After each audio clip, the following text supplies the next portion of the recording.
So much for the less obvious implications of information processing. But now let's look up and look at some of the broader implications surrounding information processing.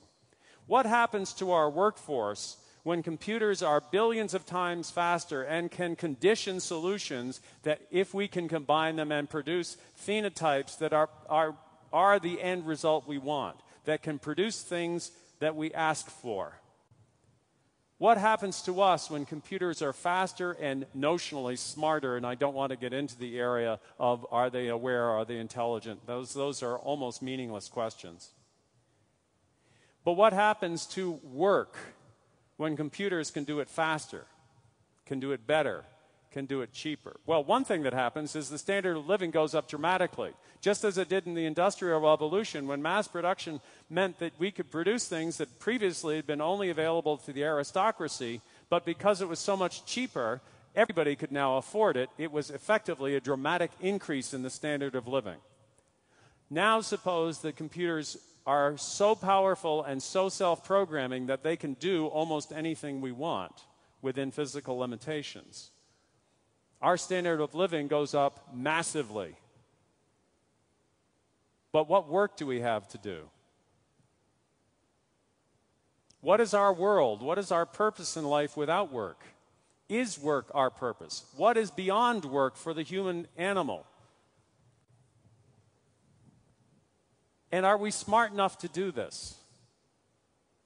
Are we smart enough to deal with the results of this kind of revolution?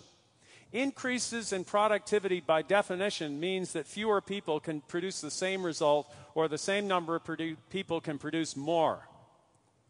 But the same productivity that we have seen increased also allows people who wish to be destructive to be more destructive. What happens when terrorists can create almost anything they want using this kind of computer system and use it to be massively destructive? Are we smart enough to do this? Bill Joy has raised this flag with regard to nanotechnology. I disagree with his particular points, but notionally, it's a problem that we better think about. We are holding on to the ears of a tiger. We don't dare let go.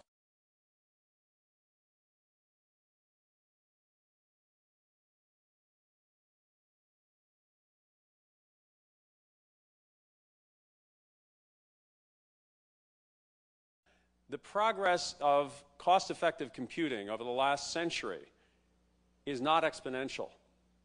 That Moore's law is actually wrong. It's faster than exponential. It's actually a fourth-order polynomial. So on a semi-log scale, it actually curves upwards. And the analogy I want to draw to business is not only is the rate of acceleration increasing, not only is the rate of change increasing, but the rate of acceleration is increasing as well, which means that every time you think you've adapted to the rate of change, you're going to be caught flat-footed again because it will have picked up from there. And I'm going to come back with some examples of that a little bit later on. But you can see this in business. This is coming to light in business today, and it should affect the way you think about and you manage your affairs and the way you deal with your competitors.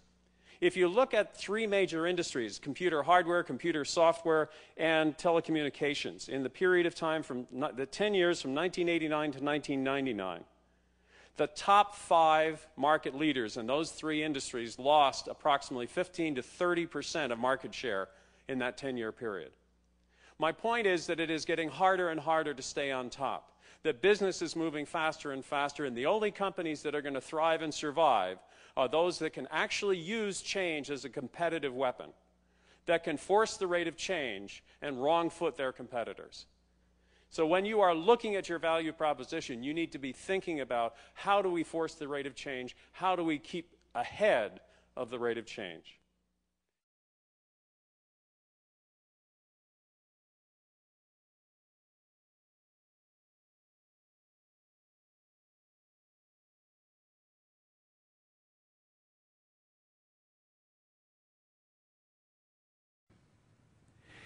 The next group I want to talk about is the boomers themselves. This age group, again, between 38 and 58 years old, are about to move into, well, let's say edge towards retirement. Now, the baby boomers always change the rules whenever they do anything. For example, in obstetrics, when they were having kids, At the beginning of that period, when the baby boomers were going to have kids, the way you had children was the father sat in the waiting room counting ceiling tiles, and the mother was doped to her eyeballs, and somehow the child was born without either of them being in the room. The boomers changed all that. They said, no. First of all, we want an unmedicated birth. Of course, that was the fathers. And second of all, we want the husband to be in the room when the child is born.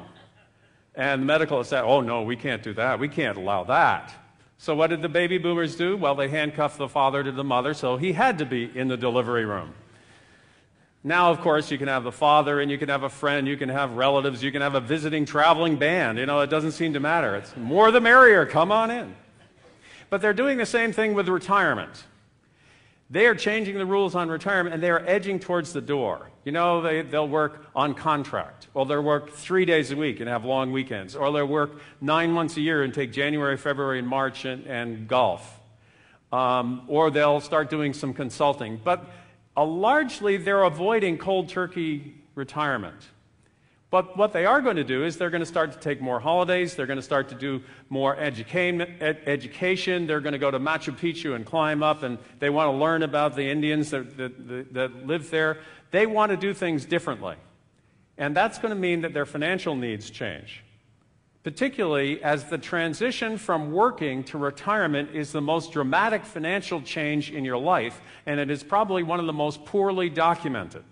So here again is a major opportunity for you to ride to the rescue of people who are, and those who should be, your clients, by helping them make that transition from being a wage earner to being dependent on the income generated by their investments.